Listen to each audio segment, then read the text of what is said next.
Tidak ada satupun manusia di atas muka bumi menginginkan hidup dalam kehinaan. Semuanya orang berharap hidup dalam kemuliaan. Dengan beragam cara ia mencoba mencarinya agar ia dihormati, agar ia memiliki kemuliaan, baik itu di mata makhluk maupun di mata manusia.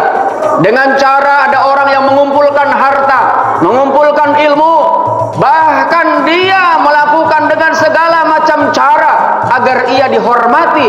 Akan tetapi jemaah yang dimuliakan Allah Subhanahu wa taala, dalam sebuah kitab yang dikarang oleh Imam Syafi'i sebagai mazhab yang kita anut selama ini, yaitu mazhab Ahlus Sunnah wal Jamaah, dalam sebuah kitabnya yang ditulis oleh beliau, yaitu kitab Manaqib Asy-Syafi'i lil Baihaqi, beliau menyampaikan bahwa kemuliaan manusia ditentukan oleh 3 hal.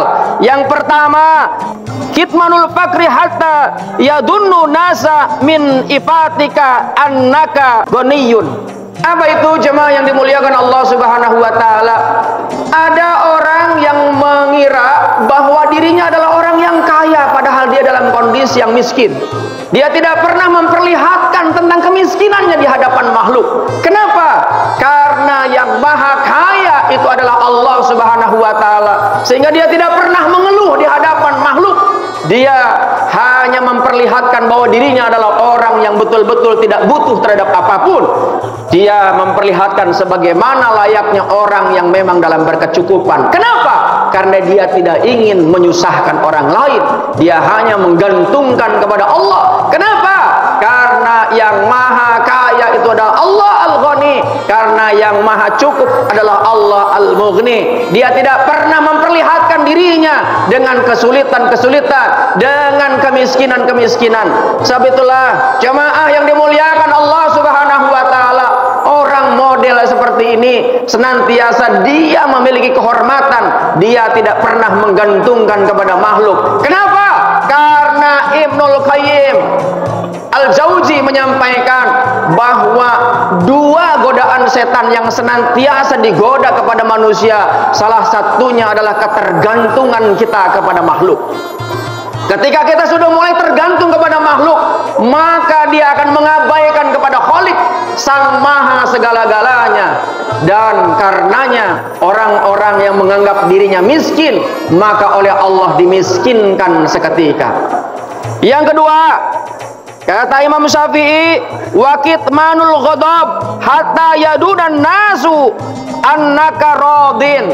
Dia ketika ada sesuatu yang tidak menyenangkan, dia tidak marah, seolah-olah dia ridho dengan sesuatu itu. Kenapa? Karena khawatir ketika dia marah akan keluar kata-kata yang menyakitkan, bahkan sumpah serapah akan keluar, bahkan fitnah, dan juga bahkan ghibah dia akan lakukan.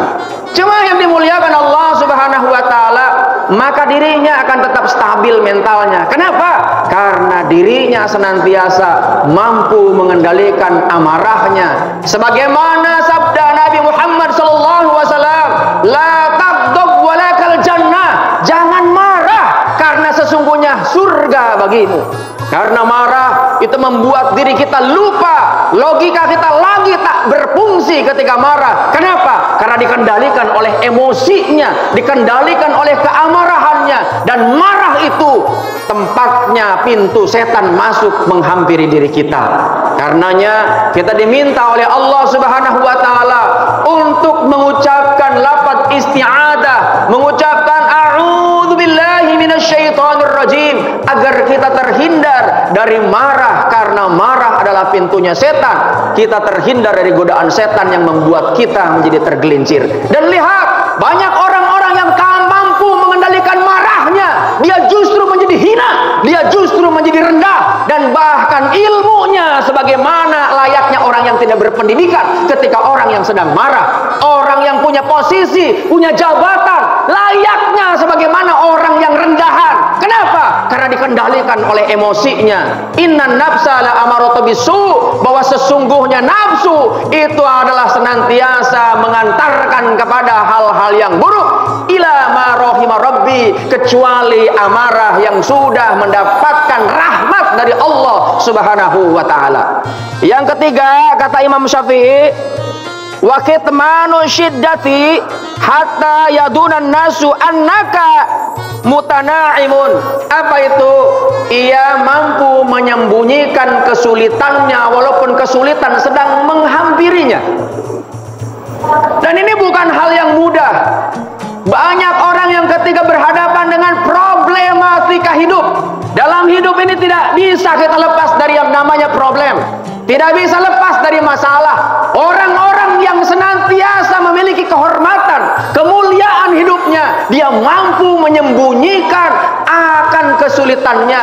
Dia didasari dengan keimanan, sebagaimana yang Allah sampaikan, wala tahinu wala tahzanu wa antumul a'launa in kuntum mu'minin. Jangan pernah khawatir, jangan pernah takut, jangan pernah mengeluh. Engkau ini adalah umat yang ditinggikan oleh Allah. In kuntum mu'minin, jika sekiranya engkau beriman kepada Allah Subhanahu wa taala.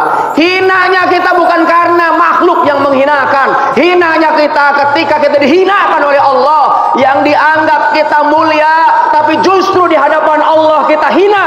Dan orang-orang yang hina adalah orang yang senantiasa membanggakan diri yang sesungguhnya bukan miliknya. Harta bukan milik kita, ilmu bukan milik kita, tubuh bukan milik kita, semuanya milik Allah Subhanahu wa taala.